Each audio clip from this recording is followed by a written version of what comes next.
twebwe twamenye Imana j'aimerais vous dire que nous qui avons connu Dieu, abo yamenye kera mu izira ikabatoranya ceux qu'il a connus d'avance et qui les a choisis, iragufitiye inzira yawe itandukanye n'inzira ya Diacre Esther. il a une voie pour toi différente de celle de Diacre Esther. Haba muri vyiza Que ce soit dans les bonnes choses canke haba mu biboneka nk'ibigoye. et que ce soit dans ces situations qui sont difficiles. Abanyisirayeli J'ai vu que les Israélites, bari baratahuye neza ils avaient bien compris ico bisigura kugenda utagendanye n'Imana. ce que signifie de partir sans ne pas être avec Dieu. Ntaco bitwaye ivyo woba ugiyemwo ingene ari vyiza. Peu importe que ce que tu vas faire, ça soit meilleur ou agréable.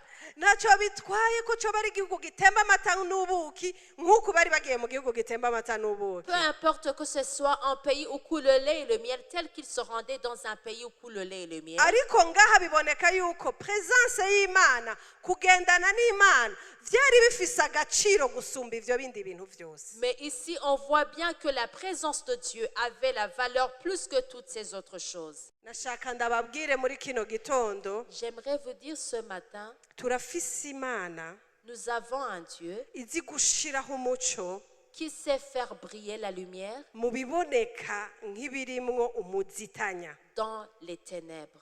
Dufise Imana Nous avons un Dieu ishobora gufata impumyi qui peut prendre en aveugle ikayirongorera mu nzira et zayo. le conduire dans ses sentiers. Ariko birasaba yuko Mais ça te demande wemera uburongozi bw'Imana. d'accepter le leadership de Dieu. Kubera ko kenshi Parce que le plus souvent, iyo uri mu bihe vyo guhitamwo quand tu es dans les moments de choisir, uburongozi buva henshi. il y a plusieurs directions qui viennent.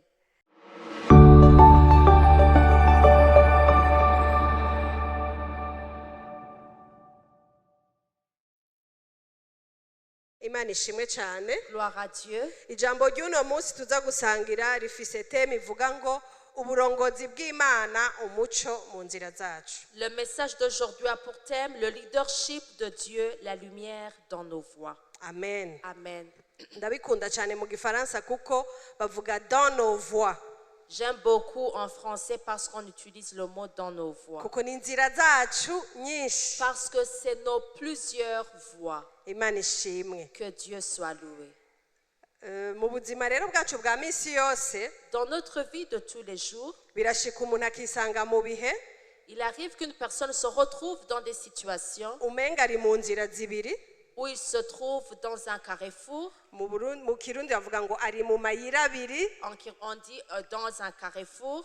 Bisigura ngo haba hageze ko ategerezwa guhitamwo ahaca muri izo nzira zibiri. Ce qui veut dire qu'il est au point de choisir l'une des voies entre les deux. Birashoboka bikaba ari ibihe vyiza vy'umugisha Ça peut être de bonnes saisons, les saisons de bénédiction. ukabona ibintu vyinshi vyugurukiye rimwe Et tu vois plusieurs portes s'ouvrir en même temps. kandi vyose ukabona ni vyiza. Et toutes ces portes, tu les trouves bien. Ariko Mais bigasaba kuhitamwo ico ufata muri ivyo bibiri. ça te demande de choisir l'une à prendre parmi les deux. Ushobora kuba uri umujene ahejeje amashuri Peut-être tu es un jeune qui vient de terminer les études ugaheza ufise amanota menshi cyane et tu termines avec une meilleure note. hakagira sosiyete ivuga ati ni mumpe batanu ba mbere tuje kubaha akazi. Et il y a une société qui demande donne-moi les 5 meilleurs afin qu'on leur donne de l'emploi. Hanyuma hakaba ari ahantu waposti uri kurasaba bourse ngo uje kugira master. Et il y a également là où tu as postulé pour demander une bourse pour la maîtrise. Vyose bikazira rimwe. Et toutes ces opportunités viennent en même temps. Ukaraba ya mahera bagira baguhembe. Et tu regardes le salaire qu'on va te payer. Ukaraba na ya mashuri wifuje kwiga. Et tu regardes également les études que tu as voulu poursuivre. Ukabura ico ufata n'ico ureka. Et tu ne sais pas quoi choisir. Kandi Quoi ivyo bintu laisser. vyose uko ari bibiri biba ari vyiza. Et toutes ces deux choses, elles sont meilleures. Birashika no mu kindi gihe Il arrive également dans d'autres situations, ukaba mu bihe bitoroshe. tu es dans des moments difficiles. Ibihe vy'umwiza w'umuzitanya. Les situations de ténèbres. hamwe ubona umenga nta kintu na kimwe uri kurakora kiriko kigenda uko wagiteguye Jusqu'au point tu vois que tout ce que tu fais, ça n'avance pas comme tu l'as planifié. ugasanga akazi ntibiriko biragenda neza Tu trouves que dans ton travail, rien ne va. ugasanga uriko uragerageza kwiyungunganya bikanka muri business Et tu trouves également que tu essayais de commencer le business et cela, ça échoue. ugasanga mu muryango hariho ibintu umenga biracuritse Et même dans la famille, tu trouves qu'il y a du désordre. ukamengo hariho umwiza w'umuzitanya imbere yawe Et tu trouves qu'il y a les ténèbres devant toi. hamwe wibaza ngo mbega mu bihe nk'ibi nokora iki Jusqu'au point tu te demandes, dans les situations comme celle-ci, que peux-je faire? rimwe na rimwe Des fois, abantu barashobora kuvuga ati ujya muntu nitumutahura les personnes peuvent dire, cette personne, on ne la comprend pas. arafise ama opportunité menshi imbere yiwe Elle a plusieurs opportunités devant elle ou hari il. igihe uzamva abantu bavuga ngo urafise inguvu zo gukora Les uns peuvent dire, tu as la force pour travailler. yoja gusaba akazi ko gukoropa burya ntiyogashobora canke ko kumesa Si il a ou elle a demandé le travail pour faire la lessive ou bien pour torchonner, est-ce qu'il ne pourrait pas faire cela? ugasanga abantu ntibariko baratahura na gato ivyo uriko uracamwo Et les personnes ne comprennent pas du tout la situation que tu traverses. hama nawe ubwawe ukumva urazazaniwe Et toi aussi, tu es dans la confusion. ukabura ico ufata n'ico Tu urekura ne sais pas quoi prendre, quoi laisser. ukaba uri umumama Tu es une maman. ukaba ufise abana biga Tu as les enfants qui vont à l'école, bakaba bakeneye amahera y'ishuri qui ont besoin du minerval. ukaba ufise nyene inzu Tu as le propriétaire de la maison ariko arakwishyuza qui loyer est en train de te demander son loyer. hanyuma ukaba ufise amahera yokora kimwe gusa muri ivyo bibiri Et tu as juste l'argent qui pourrait faire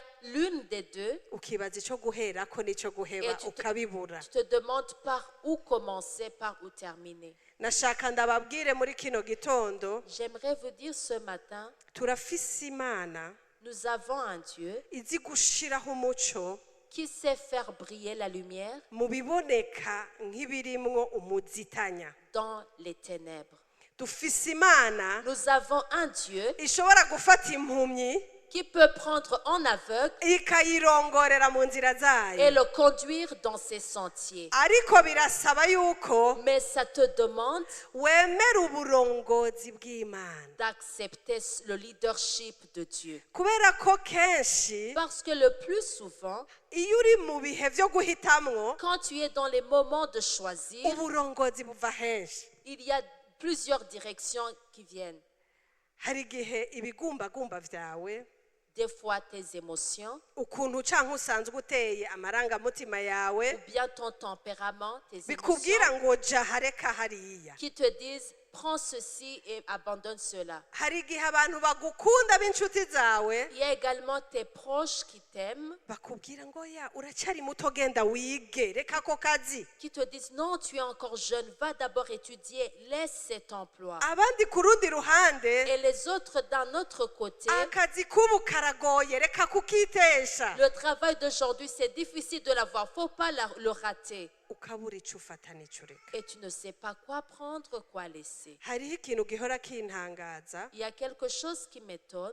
mu mico yacu y'ikirundi turakunda gufashanya cyane Dans notre culture burundaise, on aime beaucoup faire l'entraide. iyo umumama rero avyaye umwana we wa mbere Quand une maman enfante son premier enfant, umumama wese muhuye yavyaye aba afise impanuro aguha toute maman qui a enfanté a des conseils à te donner. igitangaje ni uko nta na kimwe kiba gisa n'ikindi Et ce qui est étonnant, aucun conseil ne ressemble à un autre. umwe arakubwira ngo umwana kirazira kumuryamikira ku rubavu L'une te dit, il ne faut pas faire dormir l'enfant du côté. uwundi ngo ntumuryamikire ku mugongo L'autre, il ne faut pas le faire dormir ngo par ni le dos. kumwubikisha inda Il faut juste que l'enfant dorme en kugira touchant uronke le ventre amaberebere pour avoir les mamelles. gira Le lait inywa ubuyi maternel, bwinshi il faut prendre beaucoup de la bouillie. sinzi ko hariho abantu badakunda ubuyi nkanje Je ne sais pas s'il y a des personnes qui n'aiment pas la bouillie comme moi. uca ubakiripabirize nk'aho umenga umwana yabuze amaberebere kubera utanyoye ubuyi Et tu trouves que tu te culpabilises parce que le bébé n'a pas pu être bien allaité parce que tu n'as pas bu la bouillie. ariko Mais ibyo byose biba ari byiza Tout cela, c'est bien. kandi bose baba bagukunze Et toutes ces mamans t'aiment, ariko barakuyobeza mais ces mamans te mettent dans la confusion. baragushira ahantu utakimenya icyo ufata n'icyo ureka Elles te mettent dans une situation où tu ne sais plus quoi faire, quoi ne pas faire. ngo umwana umutwaye kuri vaccin Si tu emmènes ton enfant pour ugenda son wamuhaye premier umuti vaccin, w'ubushuhe il faut lui donner le médicament contre la fièvre. ivyo bintu ntavyo nigeze ngira jewe Moi, je ne l'ai jamais fait moi. ngo araza gushuha araza kurira si bose barira Ce n'est pas tous les enfants qui pleurent.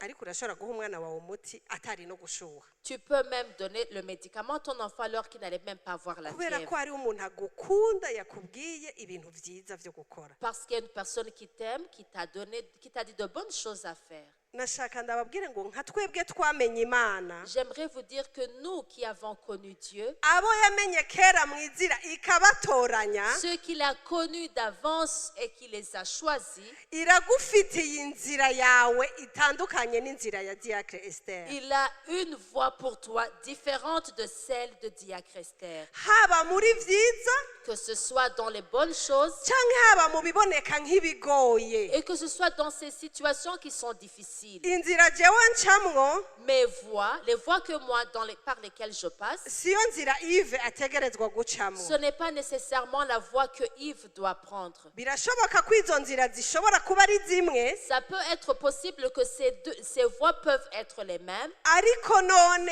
imana yabikubwiye kwiki mais qu'est-ce que Dieu t'en a parlé sur cela?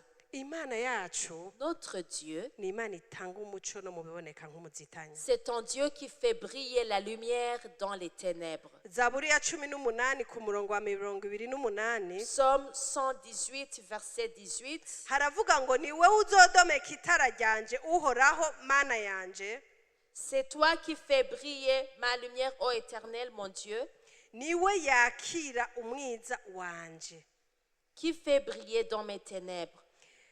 niyo yakira umwiza wawe iyo hatabona Quand il y a les ténèbres, umuco w'imana niwe waka c'est la lumière de Dieu qui brille. nta wundi muco nta kundi kurongogwa Il n'y a aucune autre direction bishobora kuza biruta kurongogwa kw'imana qui peut venir étant plus meilleure que la direction de Dieu. imana ishimwe cyane Gloire à Dieu. reka dusome amajambo y'imana ari mu kuvayo Nous allons lire les paroles de Dieu la parole de Dieu qui est dans Exode. mu gice cya 33 Exode chapitre 33, guhera ku murongo wa mbere à partir du verset 1er gushika ku wa gatatu jusqu'au verset 3. hama turaza gusimbira ku 12 Nous allons également lire le verset 12. cyari ikiganiro cyariko kiraba hagati ya Moïse n'Imana C'était une conversation qui était entre Moïse et Dieu.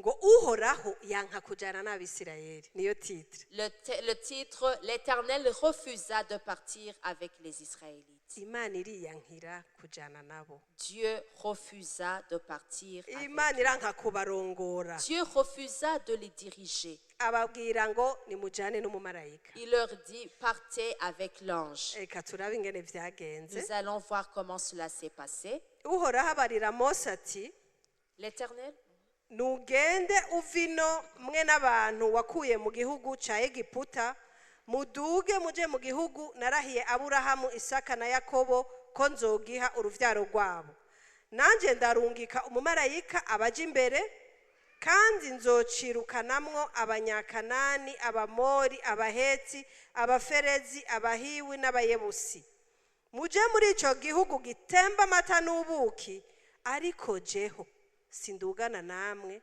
ngo ngendere hagati muri mwebwe kuko muri hanga ritagondeka izosi nohava ndabatikiriza mu nzira aya majambo bene data ntiyoroshe kuyumva ces paroles ne sont pas du tout faciles à comprendre. Imana irakurungitse Dieu t'envoie. ikubwiye ngo genda mu gihugu gitemba amata n'ubuki Il te dit d'aller dans le pays où coule le lait et le miel. sinzi uno munsi kuri twebwe abarundi canke abajene bari ngaha igihugu twibaza ko gitemba amata n'ubuki Je ne sais pas pour nous les Burundais ou bien les jeunes qui sont ici, le pays où nous pensons que ça coule le lait et le miel.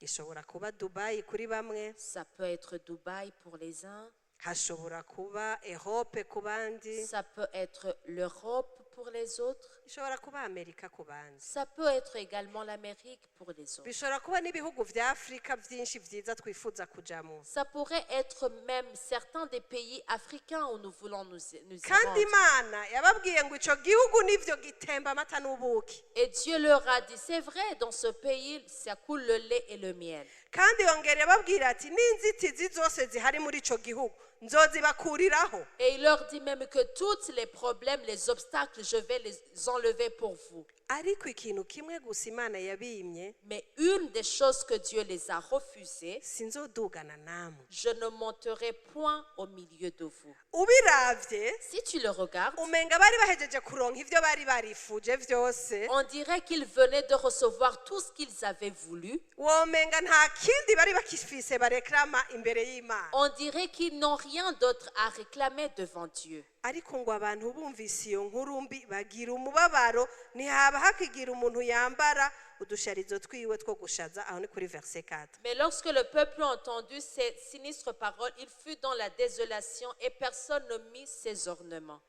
iri jambo ndarisomye, Lorsque j'ai lu ce verset, nabonye yuko abanyisirayeli j'ai vu que les Israélites, bari baratahuye neza ils avaient bien compris ico bisigura kugenda utagendanye n'imana. ce que signifie de partir sans ne pas être avec Dieu. Ntaco bitwaye ivyo woba ugiyemwo ingene ari vyiza, Peu importe que ce que tu vas faire, ça soit meilleur ou agréable, ntaco bitwaye ko coba ari igihugu gitemba amata n'ubuki nk'uko bari bagiye mu gihugu gitemba amata n'ubuki. peu importe que ce soit un pays où coule le lait et le miel, tel qu'ils se rendaient dans un pays où coule le lait et le miel. ariko ngaha biboneka yuko presence y'imana, kugendana n'imana vyari bifise agaciro gusumba ivyo bindi bintu vyose. Mais ici, on voit bien que la présence de Dieu avait la valeur plus que toutes ces autres choses. Imana ishimwe cyane. Que Dieu soit loué. Ku murongo wa 12, Au verset 12, maze Mose abwira Uhoraho ati raba, wambariye uti dugana abo bantu, ariko ntiwamenyesha uwudutumanye. Mose muri rya 30 ya mbere Imana yari yamubwiye ngo muzojana n'umumarayika.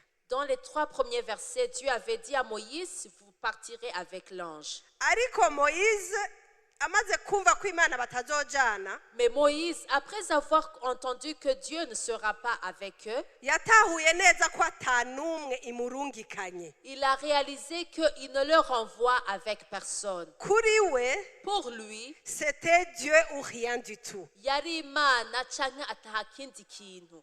Nukuvuga ngo Ça veut dire, mu buzima bwanje, dans ma vie, mu nzira zanje, dans mes voies, atari Imana indongoye, si ce n'est pas Dieu qui me dirige, ubundi burongozi bwose ntaco buvuze. tout autre leadership ne dit rien. Imana ishimwe Que cyane. Dieu soit loué. Uko niko Moise yabitahuye. C'est de cette manière que Moïse l'a compris. Sinzi ingene jewe nawe tuvyumva. Je ne sais pas la manière dont moi et toi nous le comprenons. Imana ishimwe. Que Dieu soit loué. Aca arabwira Imana ngo yamara waravuze uti ndakuzi izina kandi uti wagiriwe ubuntu imbere yanje. Cependant, tu as dit, je te connais par ton nom et tu as trouvé grâce à mes yeux. Yibutsa Imana Il rappela à ko Dieu atari umuntu asanzwe, qu'il n'est pas une personne simple, ariko ari umuntu Imana izi mu izina, mais que c'est une personne dont Dieu connaît par son nom kandi yamutoranije, et qu'il l'a choisi kandi ikamugirira ubuntu. et qui lui a fait grâce. Yongera kubwira Imana ati ndazi neza yuko wavuze ko tutazojana, Il dit encore, je sais bien que tu as dit que tu ne monteras pas avec nous. ariko kandi ndazi neza ko urazi uwo ndiwe mu izina, waramvuze mu izina. Et aussi, je sais bien que tu me connais par mon nom, tu m'as appelé par mon nom kandi ndazi ko nagiriwe ubuntu nawe. et que j'ai trouvé grâce à tes yeux. Muntu uri hano muri kino gitondo, Personne qui est ici ce matin, umenye ko uri umuntu yagiriwe ubuntu n'Imana. sache que tu es une personne qui a trouvé grâce aux yeux de Dieu. Umenye ko Imana ikuzi mu izina, Sache que Dieu te connaît par ton nom kandi kuba ikuzi mu izina Et le fait qu'il te connaît par ton nom, inzira zawe zose irazizi toutes tes voies, il les connaît. yaraziteguye imbere y'uko ubaho ngo uzozigenderemo. Il les a préparées avant même que tu existes afin que tu y marches. Mbega wumva hariho uwundi muntu yokurongora neza mu nzira zawe gusumba umuntu nk'uyu? Est-ce que tu trouverais qu'il y a une autre personne qui pourrait bien te diriger dans tes voies plus que cette personne? Hanyuma Moise aca aravuga Et Moïse dit ku encore murongo wa 13 au verset 13, ati none rero ndakwinginze asangwa nagiriwe ubuntu imbere yawe koko numbarire inzira zawe kugira ngo nkumenye mbone kurushiriza kugirirwa neza mbone kurushiriza kugirirwa ubuntu imbere yawe kandi wibuke yuko iryo hanga ari iryawe. considère que cette nation est ton peuple. yari karaburanya Imana Il était en train de se justifier devant Dieu, ayibutsa yuko iryo hanga ari iryayo atari irya Moyize. lui rappelant que cette nation est son peuple, que ce n'est pas le peuple de Moïse. ati rero nimba ngiriwe ubuntu nawe Alors si je trouve grâce devant tes yeux, numbarire inzira zawe fais-moi connaître tes voies. nundongore Conduis-moi. ntundeke ngo ngume muri confusion Ne me laisse pas que je reste dans cette confusion. ntundeke ngo abe ari jewe nitorera mbega iki ni cyiza canke ni kibi. Ne me laisse pas que ce soit moi qui choisis pour moi. Ceci est-il bon, ceci est-il mal. navuze yuko hari igihe ibintu biba bikunaniye gutora biba ari ibintu vyiza. Je vous ai dit que des fois ça peut être difficile de faire le choix dans ce qui est bien. ariko ijambo ry'Imana riratubwira ngo Mais la parole de Dieu nous dit, vyose biratwemerewe toute chose nous est permis, ariko si vyose bitugirira akamaro. mais tout ne nous est pas utile. none muri ivyo bintu vyiza bibiri Alors parmi toutes ces deux bonnes choses, womenya gute ikiza kukugirira akamaro comment est-ce que tu peux reconnaître ce qui peut être utile pour toi atari Imana ikweretse inzira zayo? si ce n'est Dieu qui te montre ses voies? kuko ivyo vyose uko ari bibiri yabishize imbere yawe Parce que toutes ces deux choses, il les a mis devant toi. kandi irazi ko yagushizemo amahitamo nk'umuntu. Et il connaît bien qu'il a mis en toi le choix en tant que l'être humain. nahaweho kumenya ko uri umuntu adasanzwe C'est à toi de reconnaître que tu es une personne spéciale, ko ufise uburenganzira bwo kureklama que tu as le droit de réclamer, yuko Imana ikurongora ikakwereka inzira zayo ku buzima que bwawe. Dieu te dirige et qu'il te fasse connaître ses voies dans ta vie. Imana ishimwe cyane. Gloire à Dieu.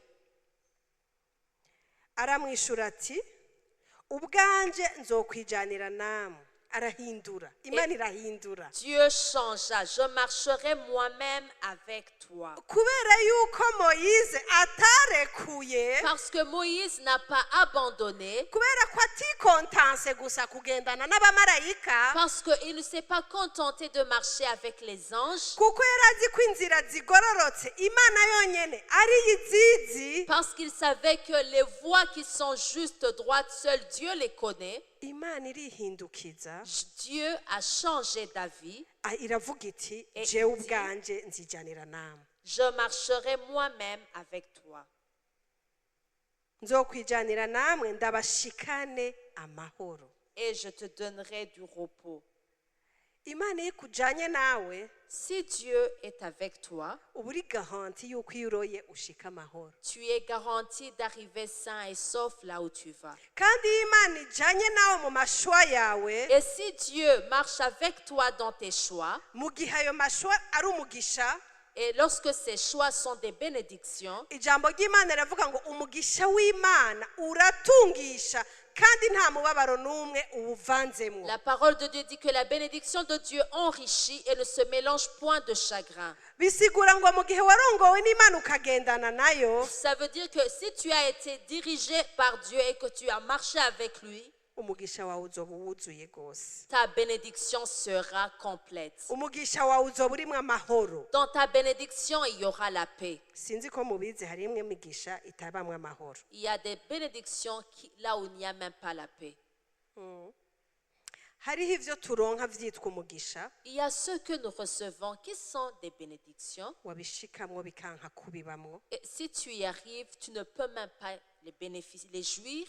ni kubera ko rimwe na rimwe C'est parce que des fois, muri iyo migisha dans ces bénédictions, hari igihe tuba twiciriye inzira il y a des fois que c'est nous-mêmes qui ont tracé des chemins, tutigeze tubaza imana sans ne pas consulter Dieu. mbega mana iki nicyo cyari igihe cyanjye cyo kuronka uyu mugisha. Est-ce que c'était cette saison de recevoir cette bénédiction? Nicyo gituma C'est pour cela, kurongorwa n'imana être dirigé par Dieu birafise akamaro kanini cyane. a une grande importance. Imana ishimwe cyane. Gloire à Dieu. Mose aramwishura ati ubwawe nutajyana natwe. Yaragejeje kumubwira ko bagira bajyane sivyo? Il venait de lui dire qu'il allait marcher avec eux, Mugabo Mose yashaka kwensista mais Moïse voulait insister. aramubwira ati ubwawe nutajyana natwe Si tu ne marches pas toi-même avec nous, ntudukure ino ne nous fais point partir d'ici. turekera hanyene. Garde-nous ici. None ni igiki cyomenyekanisha yuko nagiriwe ubuntu imbere yawe twe n'iryo hanga. Mbega si uko wojyana natwe bigatuma twe n'ihanga ryawe dutandukanywa n'ayandi mahanga yose yo ku isi. Imana ishimwe cyane. Gloire à Dieu.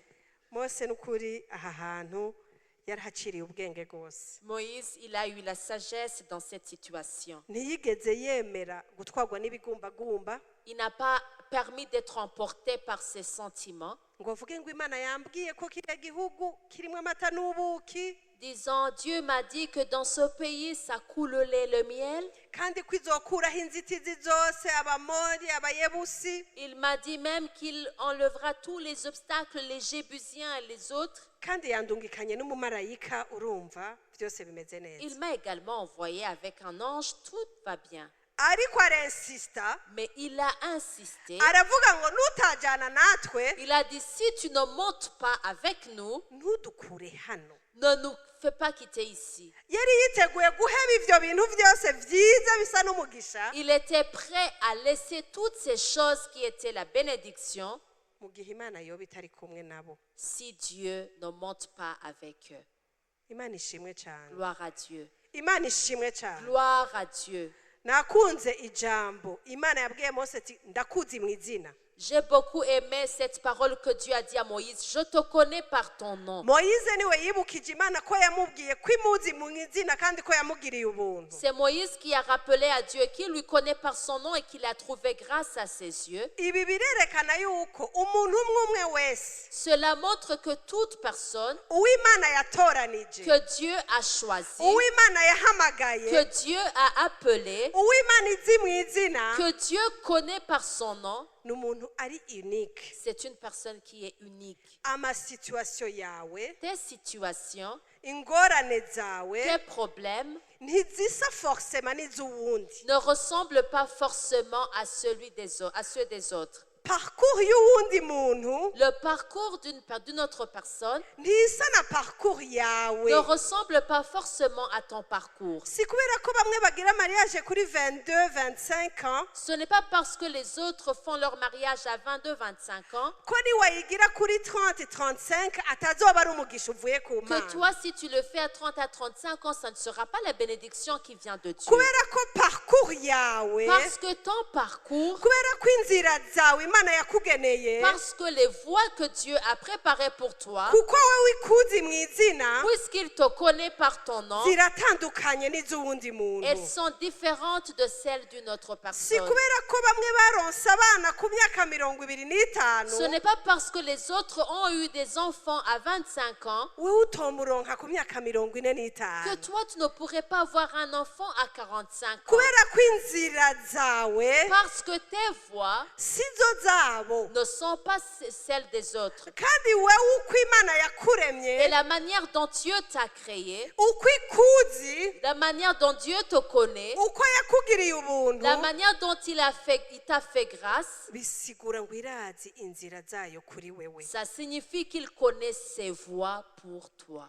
Maze Moise arabwira Imana Et Moïse dit à Dieu, ngo mpishurira inzira zawe. fais-moi connaître tes voies. haleluya Alléluia. imana ishimwe Gloire cyane à Dieu. mbega ni kangahe Combien de fois, iyo uri kurafata amadesiziyo lorsque tu es en train de prendre des décisions, wibuka kubaza imana tu te rappelles de demander à Dieu ngo mpishurire inzira zawe de te faire connaître ses voies. biraheruka kunshikira Cela, ça m'est arrivé récemment. hari ibintu nariko ndarondera vy'umwana Il y a ce que je cherchais pour mon enfant, vy'amashuri ses études, kandi vyari vyiza et c'était bien.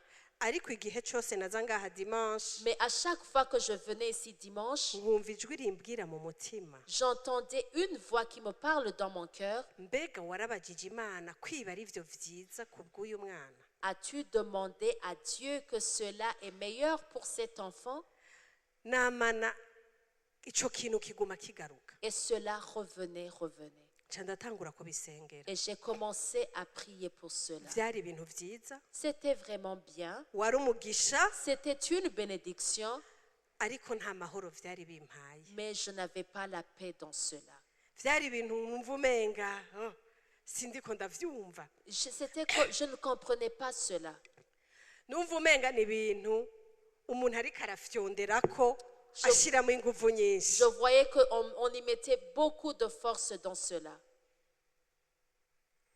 hama ndasenga Et j'ai prié ndabwira imana et j'ai dit à Dieu, ibi bintu ntivyaba bitajanye no kugomba kwawe kuri we muri kano kanya si cela ne répond pas à ta volonté pour lui, pour ce moment, ndasavye umpe ikimenyetso je prie que tu me donnes un signe.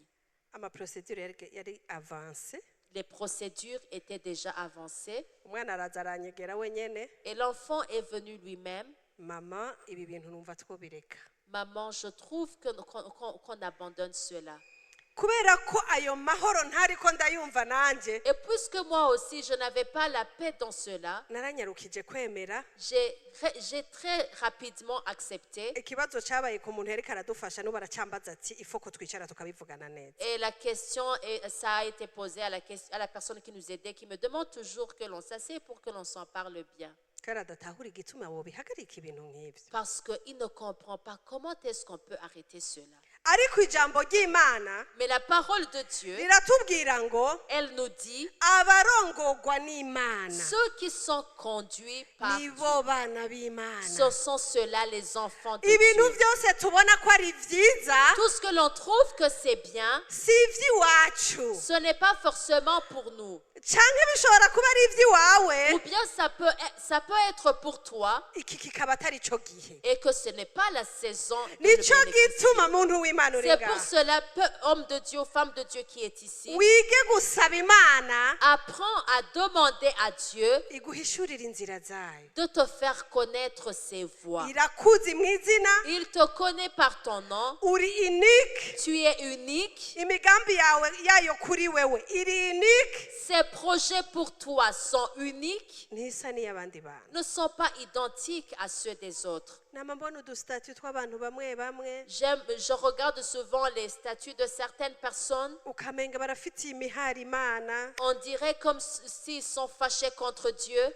ukamenga bamwe ibintu vyagenze neza On voit pour les uns tout s'est bien passé nawe uracarindiriye et que toi tu attends encore. mbega kuri imana ukaba utazi inzira z'uyo muntu uko utari imana ukaba utazi inzira z'uwo muntu wagiriye ishari Puisque tu n'es pas Dieu, que tu ne connais pas les voies de la personne à qui tu as la jalousie, wosanga ivyo wise umugisha ari ibintu bizomutera umubabaro si tu savais, comment sais-tu que ce que tu appelles bénédiction, ça pourrait être un malheur pour lui? wosanga ivyo bintu wari kuraririra imana yabikurinze kubera izi nzira yaguteguriye nziza gusumba Ou bien sais-tu pas si Dieu t'a épargné cela parce qu'il connaît tes voies qu'il a préparées pour toi? bantu b'imana Peuple de Dieu, birasaba kwizera imana ça nous est demandé de croire en Dieu kugira ngo ushike mu masezerano yayo pour arriver dans ses promesses. kubera yuko iyo utanguye kuduta Parce que lorsque tu commences à douter, biroroshe kugwa mu vy'itari yaraguteguriye c'est fort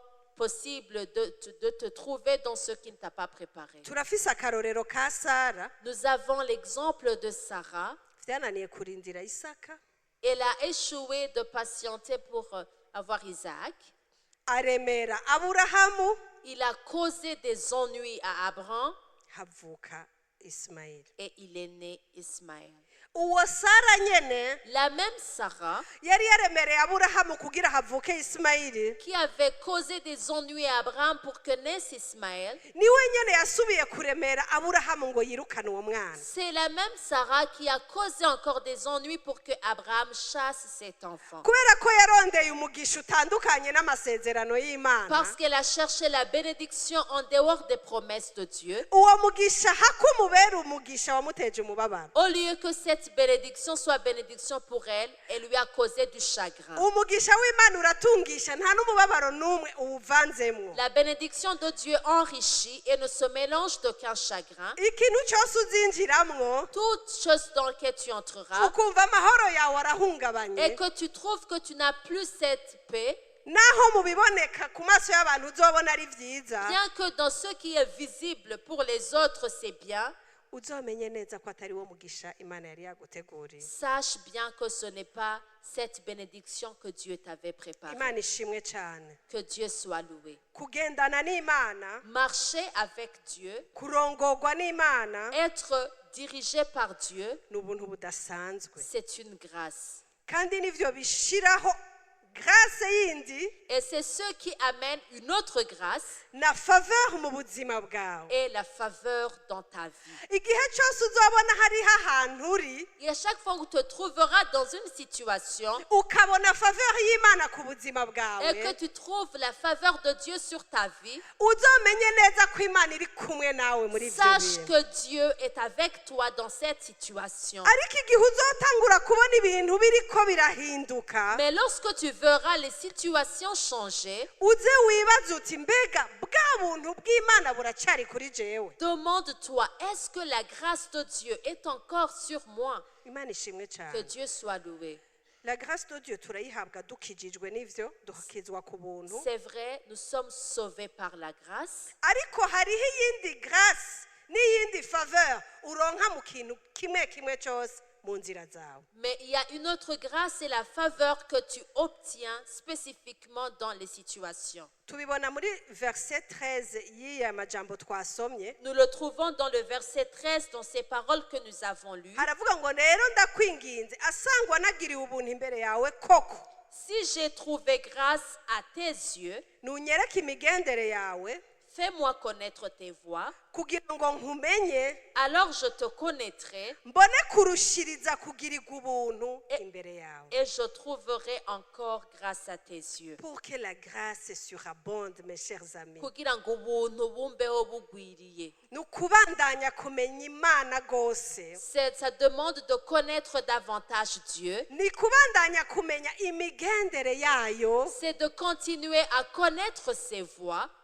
kandi wibuke ko iryo hanga ari iryawe. Yagumye akantu ka chantage ko kubwira Imana, wibuke ko natoranijwe Et nawe. Seigneur, souviens-toi que j'ai été choisi par toi. Imana ishimwe cyane. Gloire à Dieu.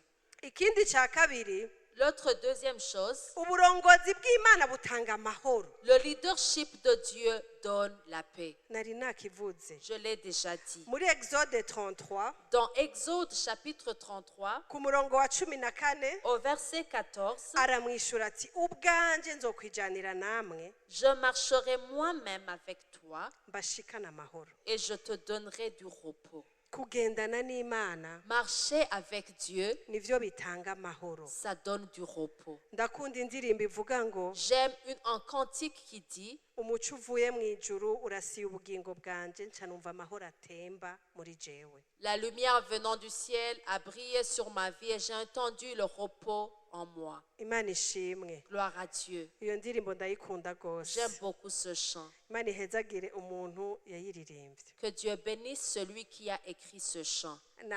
N'abaririmbyi bo muri Abundant Life bakunda kuyituririmbira kenshi. Et le groupe de louanges de Abundant Life qui aime le chanter souvent.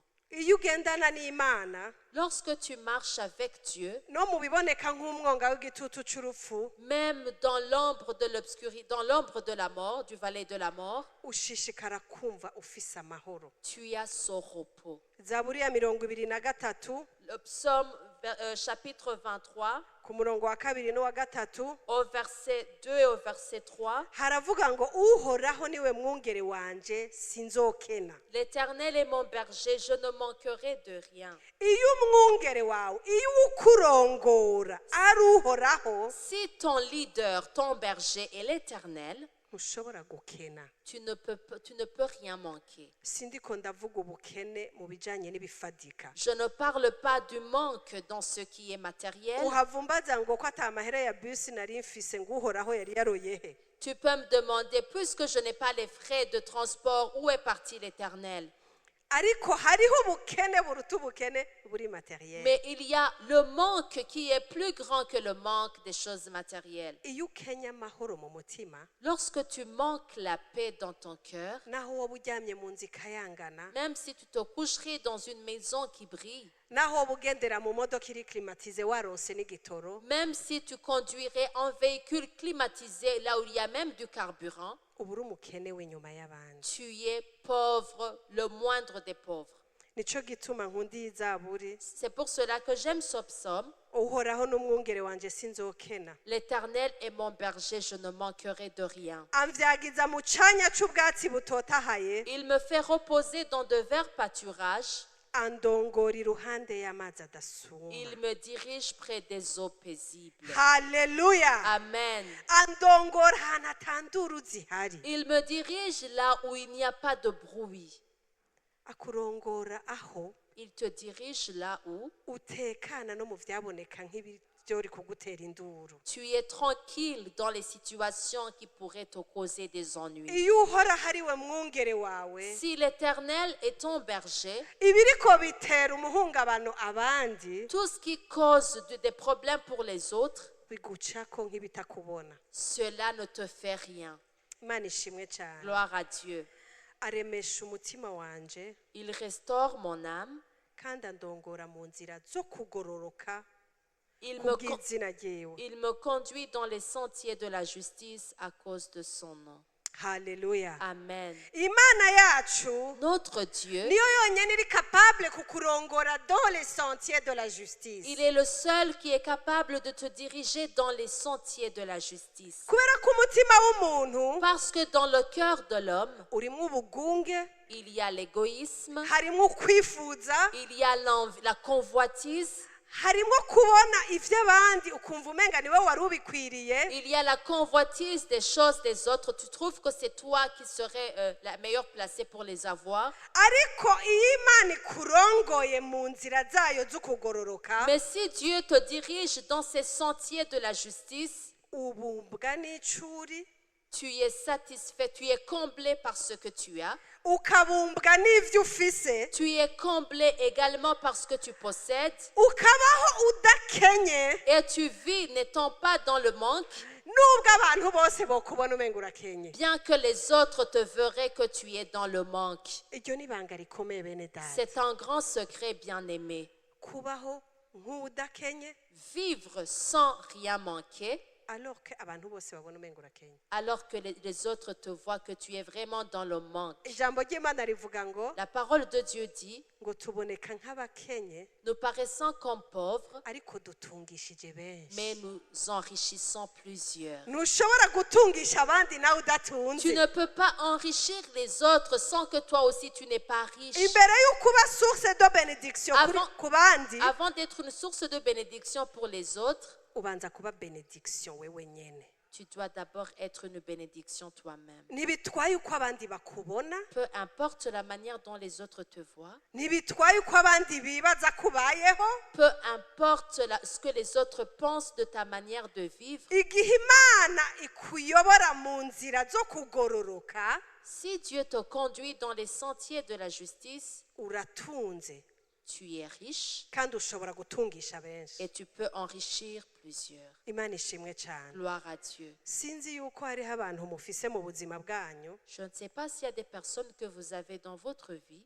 iyo mwagize nk'ingorane kanaka lorsque vous avez fait face à certains problèmes ukagenda ukamuganiriza, et que tu lui parles, nta mahera afise yo kuguha, il n'a pas de l'argent à te donner. nta nzira afise yo kugucira muri ivyo biriko birakugora, Il n'a pas de voie à te montrer dans ce qui est difficile pour toi. akakumviriza, Mais la personne t'écoute, akakuganiriza, la personne te parle ugatahana amahoro. et tu rentres en ayant la paix. za ngorane wagiye ufise Et les problèmes que tu avais avant, ataho zaroye, sans que ces problèmes que tu avais sont partis. kubera ko uwo quelque part. muntu agendera mu kugororoka kw'Imana, Parce que cette personne marche dans les sentiers de la justice de Dieu, aratunze la personne est riche kandi nawe aragutungishije. et elle t'enrichit aussi. Imana ishimwe cyane, Gloire à Dieu. Imana ishimwe cyane. Gloire à Dieu. uburongozi bw'Imana ni ikintu gikomeye cyane. Le leadership de Dieu est très important. Nico gituma ngira ndababwire muri kino gitondo C'est pour cela que j'aimerais vous dire ce matin amajambo atoroshe. des paroles qui sont pertinentes.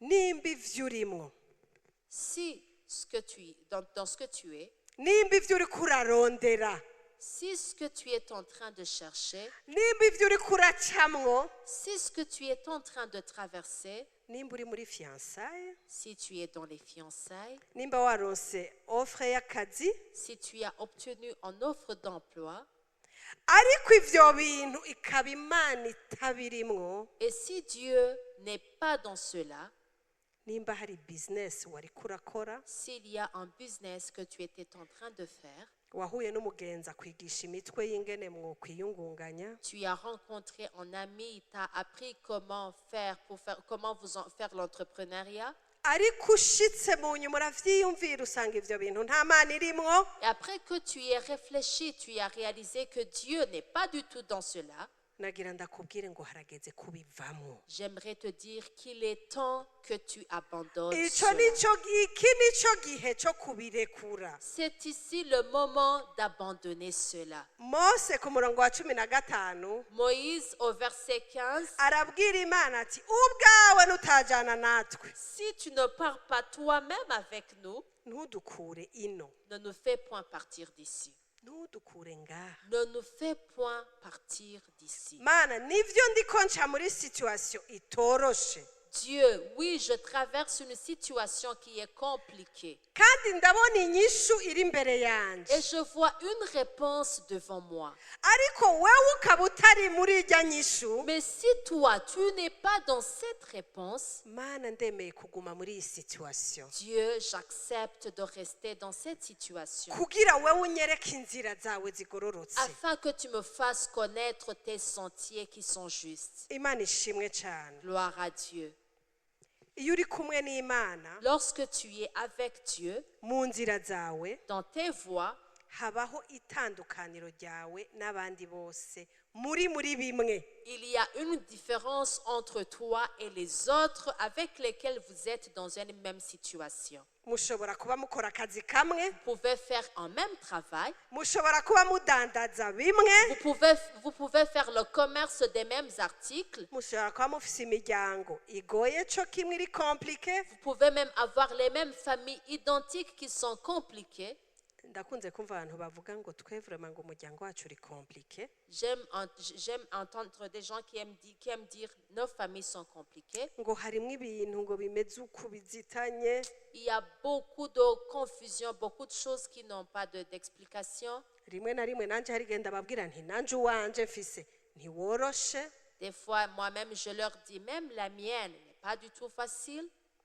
ariko ni ikihe gishiraho itandukanirizo? Mais qu'est-ce qui met la différence? Ni ikihe gishiraho itandukanirizo? Qu'est-ce qui fait marquer la différence? Muri abantu babiri, Vous êtes deux personnes, muri situation zisa, vous êtes dans une même situation, muri mu miryango imeze co kimwe, vous êtes dans des familles qui sont identiques, mwavukiye mwese mu Burundi, vous êtes nés toutes au Burundi, mushobora kuba mwavukiye mwese no mu ntara imwe dufate mu Kayanza, peut-être vous êtes nés dans une même province, niho disons à hakunda Kayanza. kunyorohera, C'est facile pour moi de la prendre comme exemple, ariko mais igishiraho itandukanirizo ryawewe n'ujya mu Nyakayanza wundi. Ce qui met une différence entre toi et celle l'autre qui viennent de Kayanza. Igishiraho itandukanirizo ryawewe Purity n'ujya mu Nyengagara wundi. Ce qui met la différence entre toi, Purity, et cette autre personne qui est née en Gagara. Igishiraho itandukanirizo ryawewe uba mu mahanga n'ujya wundi aba mu mahanga. Ce qui met la différence entre toi qui habites à l'étranger du pays et cette autre personne qui habite même à l'étranger du pays, Nukubaho kw'Imana mu buzima bwawe. c'est la présence de Dieu dans ta vie. N'uburongozi bw'Imana mu vyo ukora. C'est le leadership de Dieu dans ce que tu fais. Kuko Mose yaravuze ngo Car Moïse a dit, utugiriye ubuntu ukagendana natwe si je trouve grâce à tes yeux et que tu montes avec nous, niho abantu bazomenya c'est là où les autres sauront ko hariho itandukanirizo qu'il y a une différence hagati y'ubu bwoko bwacu n'ayandi mahanga yose yo mw'isi. entre notre peuple et tous les peuples qui sont sur la face de Mbega la ni terre. kihe kindi kintu cotandukanya umukristu n'abandi bantu basanzwe? Qu'est-ce que autre chose qui marquerait la différence entre le chrétien et les autres personnes? Erega nico gituma muri iyi myaka yacu C'est pour cela que dans nos années, utakimenya abakizwa tu ne sais plus ceux qui sont sauvés, ntukimenya abadakijijwe tu ne sais plus ceux qui ne sont pas sauvés, kubera ko twese dusigaye dusa. parce que nous tous, nous sommes les mêmes. Twese twambara co kimwe, Nous tous, nous nous habillons de la même façon, tuvuga co kimwe, nous avons le même langage, dutera inkuru zisa, nous racontons les mêmes blagues, twidoga co kimwe. nous nous lamentons de la même façon. Abazi Imana n'abatazi Imana mbega batandukanira hehe? Quelle est la différence entre ceux qui connaissent Dieu et ceux qui ne connaissent pas Dieu? Ukubaho kw'Imana mu buzima bwanje La présence de Dieu dans ma vie bimpa amahoro no mu mifunda. me donne du repos même dans les tempêtes. Ico nico kiza kuntandukanya n'uwundi muntu C'est ce qui fait la différence entre moi et une autre personne ariko aca muri même situation nk'izi wanje qui traverse la même situation que moi, ariko atagira Imana hagati muri. mais qui n'a pas Dieu avec lui. C'est la seule chose Nico kintu cyonyine qui fait la différence. gishiraho itandukaniro. Naye ahandi Si ce n'est pas cela, twese dusigaye dusa. nous sommes tous les mêmes. Hari n'abakubwira ati mbega nokizwa kubera iki? Il y a même ceux qui te disent, pourquoi est-ce que je pourrais être sauvé? Nimba bakijijwe nabo bariko bariganyira nkuko natwe twiganyira. Si ceux qui sont sauvés, eux aussi s'inquiètent comme nous aussi nous nous inquiétons. Mbega iyo Mana bizera Le Dieu en qui ils croient, ntibazi ko ifise ububasha. ils ne savent pas qu'il a de la puissance. Erega naho woba ukijijwe Même si tu serais sauvé ukaba ufise Imana muri wewe et que tu as Dieu en toi, mugabo ukaba utayegera ngo ikwereke inzira zayo, mais si tu ne t'approches pas de lui afin qu'il te fasse connaître ses voies ugafata amashwa mabi et que tu fais de mauvais choix, ukigira mu nzira zawe, que tu prends tes propres voies, abantu bakubona les personnes qui te regardent ntibazomenya kugutandukanya n'umuntu afise Imana ne muri we. sauront pas te différencier par une autre personne qui n'a pas Dieu en lui. Imana ishimwe cyane. Gloire à Dieu. Nagira ndababwire ngo J'aimerais vous dire, tubeho ubuzima vivons une vie ishobora gutandukanya abafise Imana n'abadafise qui Imana, peut mettre une différence entre ceux qui connaissent Dieu et ceux ku qui buryo ne le connaissent abakubona pas.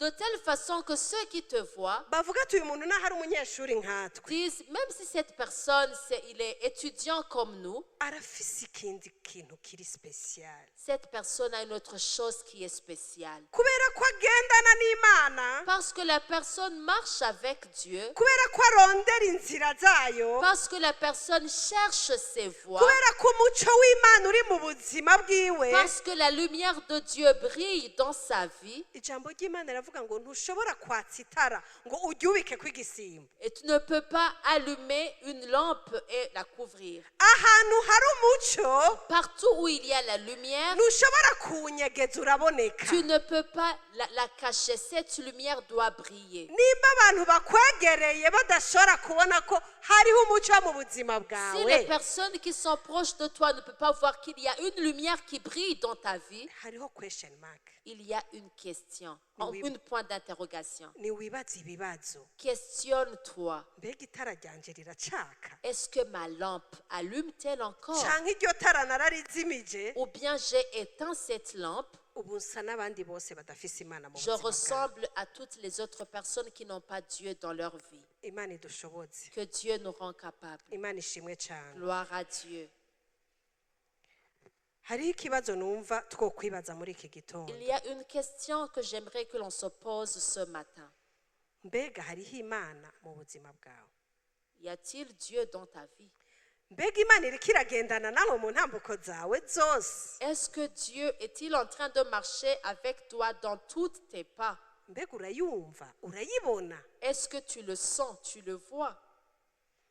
ni igiki cotuma imana itagendana natwe mu nzira zayo Qu'est-ce qui pourrait empêcher Dieu de marcher avec nous dans nos voies? kuko imana ari ishira umuco mu buzima bwacu Parce que c'est Dieu qui fait briller la lumière dans nos vies. reka dusome muri Yesaya Lisons dans Ésaïe, murongo igice ca 42 Ésaïe chapitre 42 ku murongo wa 16 au verset 16.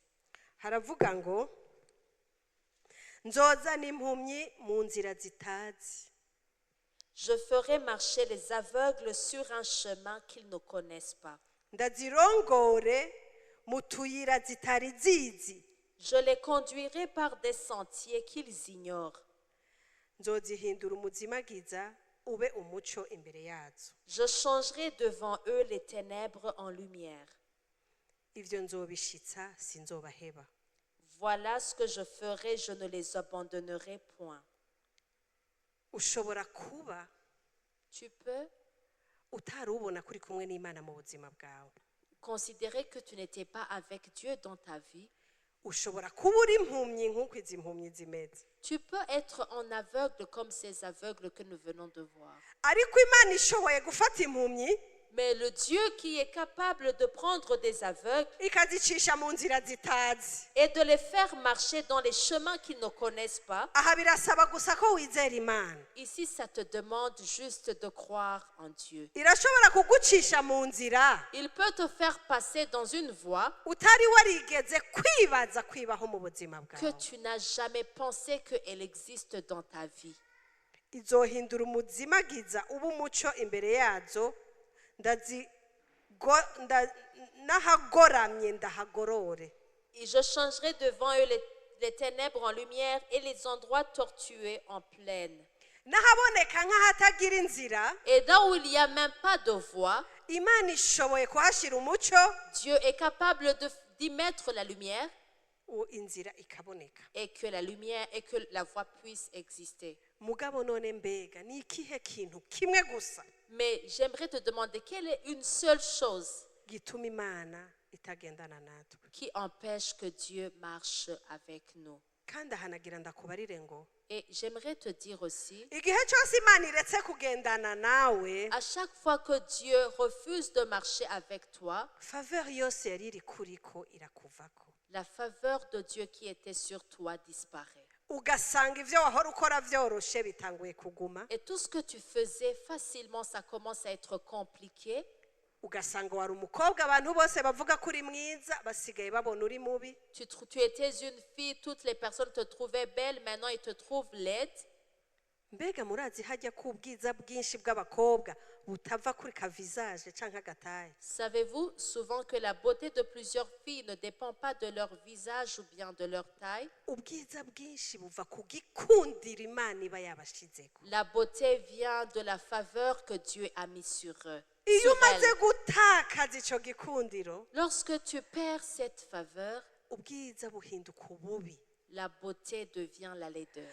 ubwirabure bwiza buhinduka umufyiri Le teint noir devient quelque chose de mauvais. inzobe nziza ihinduka iracuya Et le teint clair n'a plus cet éclat. sinzi ko murabona umuntu afise inzobe hama ikagenda igacuye. Je ne sais pas si vous avez déjà vu une personne qui avait un teint clair, mais cela n'a plus d'éclat. Uwo muntu ukamenga yari mwiza, Et tu trouves que la personne, elle était belle, mugo ubwo bwiza ukaburondera aho buri ukabubura. mais tu essaies de chercher cette beauté, tu ne la vois pas. Igikundiro c'Imana cagiye, Lorsque la faveur de Dieu a disparu, ubwiza bw'Imana A dis- butakikuriko, a disparu, si la gloire de Dieu n'est plus avec toi, ubwiza bw'umubiri la beauté corporelle butakaza agaciro. perd sa valeur.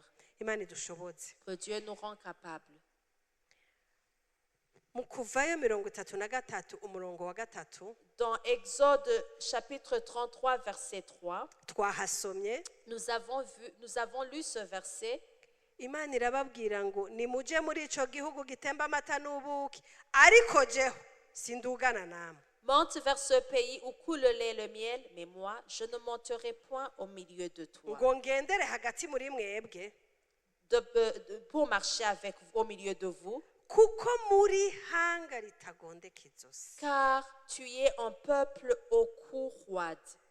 Ubwoko bwa Isirayeli, Le peuple d'Israël, Imana niyo yabwitoranirije. c'est Dieu lui-même qui l'a choisi. Ubugira ihanga riri mise à part. Il lui a fait une nation mise à part. Ariko Mais ugiye gusoma mu Kuvayo amashapitre menshi, si tu lis dans plusieurs chapitres du livre d'Exode, Imana yariko irababwira uko bategerezwa kwitwara Dieu leur parlait la manière dont ils devaient se comporter, se conduire, kugira ngo ubwiza bwayo ntibubaveko. afin que sa présence ne puisse pas les quitter. Ariko n'imbere y'uko bajabuka, Mais avant même qu'ils traversent, yari yamaze kubona ko ari ubwoko butagondeka izosi. il leur avait vu que c'était un peuple au cou roide.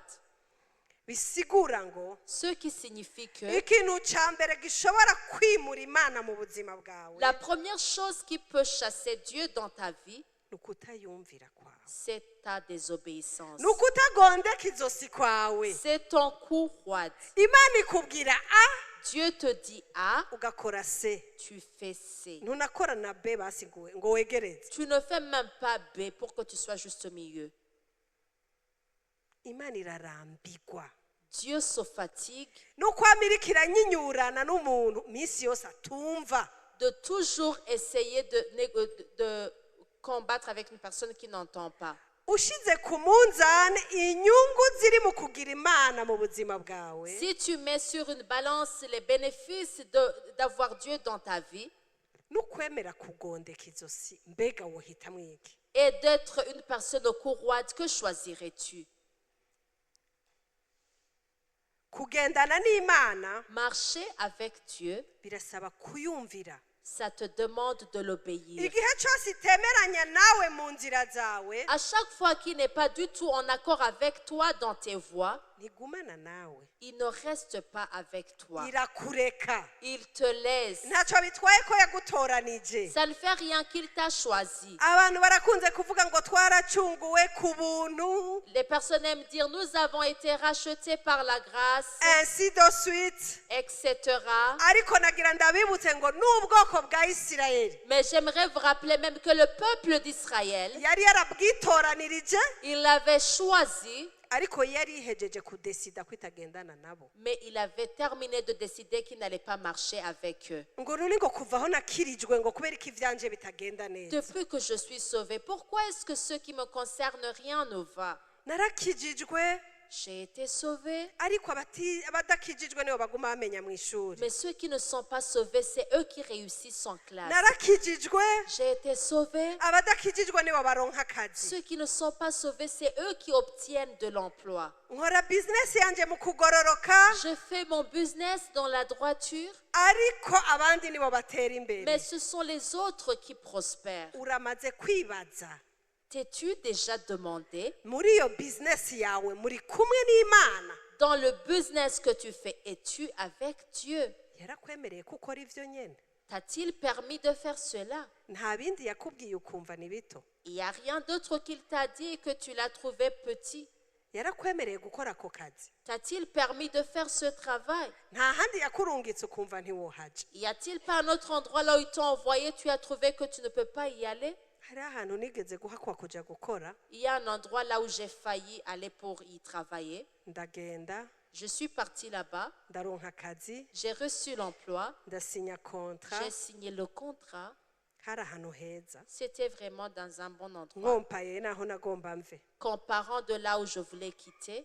nshitseyo ndayakiriye mu ntoki Et lorsque j'ai pris le contrat dans les mains, biranka ko mpagarara je n'ai pas pu me tenir sur les pieds. biranka ko nguma ku maguru yanje abiri Je n'ai pas pu me tenir sur mes deux ico jambes. gihe ndatelefona umushinga ntahe wanje Ce jour-là, j'ai appelé mon mari kubera yakorera hafi y'aho hantu nari mvuye gutora iyo kontra parce qu'il travaillait près de là où j'allais prendre le contrat. ndakwinginze usaba uruhusha ku kazi uzu ntahane numva ndiko ndazungurirwa Il demande la permission de travail et vient m'emmener à la maison parce que j'ai des vertiges. arantahana Et puis, il m'a emmené à la maison. nshitse muhira ndasenga imana Arrivé à la maison, j'ai prié Dieu. ndabwira imana urazi ko nakubwiye ko nifuza kuva aha hantu ndi Dieu, tu sais que je t'avais dit que je veux quitter cet endroit-là où je suis. urampaye opportunité Tu me donnes l'opportunité. ndaronsa akazi keza Je viens de recevoir un bon emploi, kontra biranse ko ndayigumana mu ntoki ndiko ndajugumira mais je suis en train de trembler. Je ne peux pas me garder le contrat dans mes mains. ushaka ngira iki Qu'est-ce que tu veux que je fasse?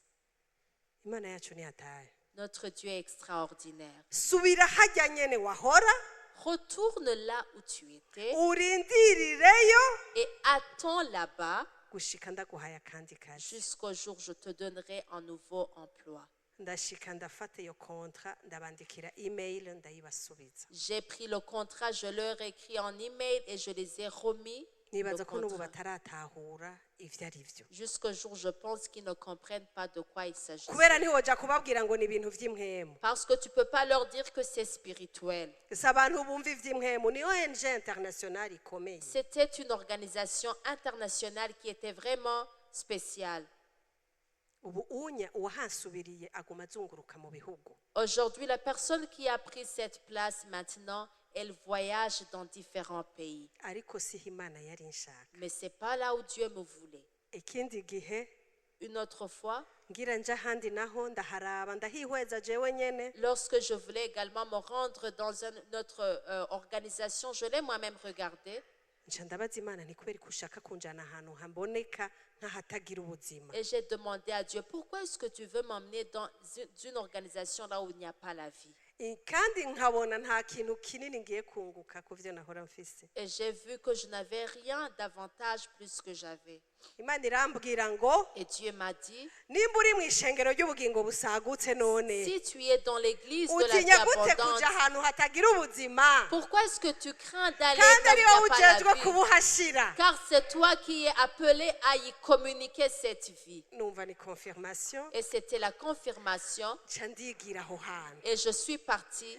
kandi sinigeze nicuza Et vraiment, je n'ai jamais regretté. kuko imana yacu ni umwizigirwa Parce que notre Dieu est fidèle. iyo wemeye kugendana nayo Si tu acceptes de marcher avec lui, igumana nawe il reste avec toi. faveur yayo Sa faveur iba iri ku buzima qui bwawe est sur ta vie irashobora kugukoresha peut t'utiliser ibyo utigeze wibaza ko woshobora gukora mu buzima ce que tu bwawe n'as jamais pensé que tu pourrais faire dans ta vie. faveur y'imana wemeye ko La mugendana faveur de Dieu que tu permets qu'elle soit sur toi irashoboye kugurura imiryango peut t'ouvrir les portes ivyiyumviro vyawe vy'umwana w'umuntu que tes pensées d'un être humain bitopfuye vyuguruye ne pourraient jamais ouvrir. nagomba kubabwira muri kino gitondo J'aimerais vous dire ce matin, twemere kuba abantu bagondeka izosi acceptons d'être malléables. iyo imana ivuze oya Si Dieu dit non, akira oya reçois ce mot non. nitegerezwa kwama ikubwira ego mu nzira zawe zose Il ne doit pas toujours être d'accord, dire oui dans toutes tes voies. kuko imana niyo muco Car Dieu, c'est la niyo lumière. yonyine ishoboye gushira umuco mu nzira zawe Il est le seul qui peut faire briller la lumière dans tes voies. naho uno munsi wokwibona uri mu muzitanye ungana gute Même si aujourd'hui tu te trouverais dans les ténèbres, ndakwinginze ndakwinginze ntiwicire inzira n'imwe Je t'en supplie, ne trace aucune voie pour toi. icyo gihe ako kazi narimwo n'uva umengana umuzitanya À cette période, cet emploi, je la trouvais comme les ténèbres. n'uva umenga karandemereye Je trouvais que vraiment ça me fatiguait. sije nari kubona ndakirekuye ko ndakikuye ku bitugu J'avais envie vraiment de m'en débarrasser. ariko nza mbona imana imbwiye ngo oya Et Dieu m'a dit non, kontra ndayifise mu ntoki alors que j'ai le contrat dans mes mains. nca ndasubirayo ndicara ndatekana Et je suis retournée là-bas, je me suis assis et j'ai été tranquille. gushika imana yuguruye iyindi miryango Jusqu'au jour où Dieu a ouvert d'autres portes. kubera ko imana ni umwizigirwa ntibesha Parce que Dieu est fidèle, il ne ment point. ibyo uri kuracamwo Ce que tu traverses, irashaka kuraba ikibanza uyiha mu buzima il veut bwawe voir la place que tu lui donnes dans ta vie. uri kuca muri vyiza Tu traverses dans de bonnes situations. no muri vyiza imana irashaka kubona ikibanza wayihaye Même dans les bonnes situations, Dieu veut voir la place que tu lui donnes. ntubibona ari vyiza ngo wibaze ngo vyose uravyemerewe Ne le trouve pas que c'est bon et que tu trouves que tout est utile. kuko si vyose bizoguhesha umugisha Parce que ce n'est pas toutes ces choses qui te donnera la bénédiction. hama ntubone uri muri situation iri difficile Et ne te trouve pas dans une situation difficile ngo urabe amasolution ari rapide ari hafi yawe et que tu vois les solutions qui sont rapides à côté de toi ngo uce wibwira ngo izo nizo imana yanzaniye et que tu te dis c'est cette solution que Dieu m'a amenée. icara uyibaze inzira zayo zo kugororoka Assis-toi et demande-lui ses voies de la justice. imana ishimwe cyane Gloire à Dieu. ndashaka kurangiza J'aimerais clôturer kuri aya majambo muri kino gitondo sur ces paroles ce matin. dusome muri proverbe 3 Lisons dans Proverbes chapitre 3, ku murongo wa gatanu n'uwa gatandatu verset 5 jusqu'au verset 6. haravuga ngo Il est écrit, wizigire uhoraho n'umutima wawe wose kandi ntiwishimikize ubwenge bwawe confie-toi en l'Éternel de tout ton cœur et ne t'appuie pas sur ta sagesse. umumenye mu ngendo zawe zose Reconnais-le dans toutes tes voies nawe azorongora inzira zawe et il aplanira tes sentiers. ikintu gikunze kutubuza kumvira imana Ceux qui aiment nous empêcher à obéir à Dieu, ni manke ya sagesse nous kubura ubwenge. alors ko ijambo ry'imana ritubwira ngo Alors que la parole de Dieu nous dit, le commencement de la sagesse itanguriro ry'ubwenge c'est la crainte de l'éternel ni ukubaha uhoraho.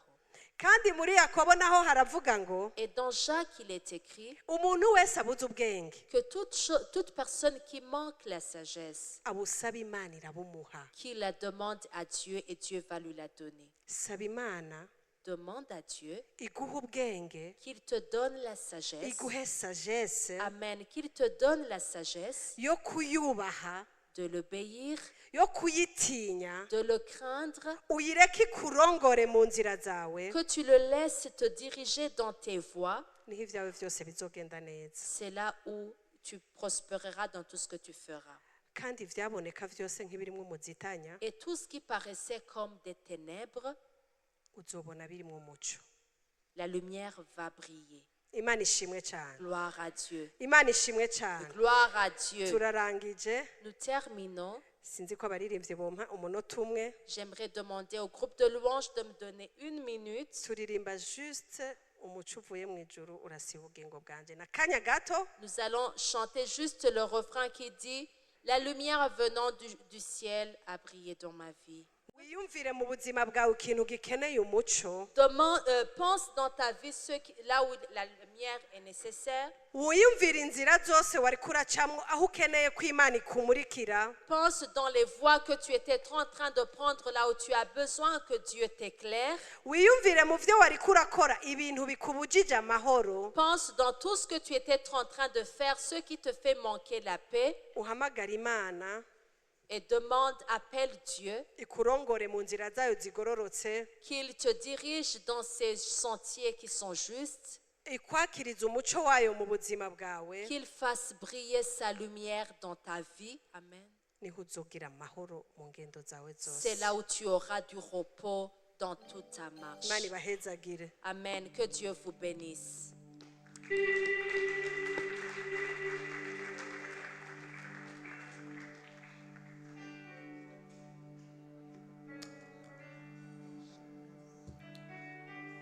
umuco uvuye mw'ijuru urasira ubugingo bwanje canumva amahoro atemba muri je umuco uvuye mw'ijuru urasira ubugingo bwanje canumva amahoro atemba muri je umuco uvuye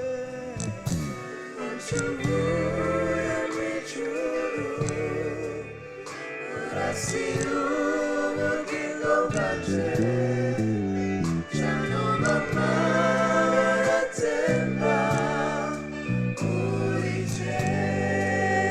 turagushima uhoraho mwami imana yacu ku muco wawe, ta lumière qui éclaire même dans les ténèbres. Uwo muco ariwo waturungikiye muri kano gatondo. Turagushima mana ko umwe wese umuzi mu nzira ziwe, umwe wese uramuzi mu madetaye kuko niwe wamuremye. Uzi intege nke zacu, uzi inkomezi zacu, uzi ibitunaniza, uzi ibyo dushobora. Ariko kano gatondo mana turanse kwirongora, turashaka kurongorwa nawe mu nzira zo kugororoka. Turashaka kujyana nawe mu nzira waduteguriye kugira ngo dushikane ku masezerano. Turanse kwicira inzira, turanse kwirongora. Turavuze ngo nta hantu na hamwe dushaka kujya tutajyanye nawe. Weretse umuntu wese ari hano muri kino gitondo mana, umwihishurire mu byo ariko arabamwo, umwiyereke ubugira kandi, kugira ngo niyamara kugendana nawe ubuntu bwawe bumube ko bugwiriye, igikundiro cyawe kibe ku buzima bwiwe, kugira ngo ibyo akora byose bimubere byiza kandi bimuha amahoro. Turagushimiye kuri Imana yumva amasengesho kandi kubikoze mu izina rya Yesu Kristo tubisenze twizeye, amen.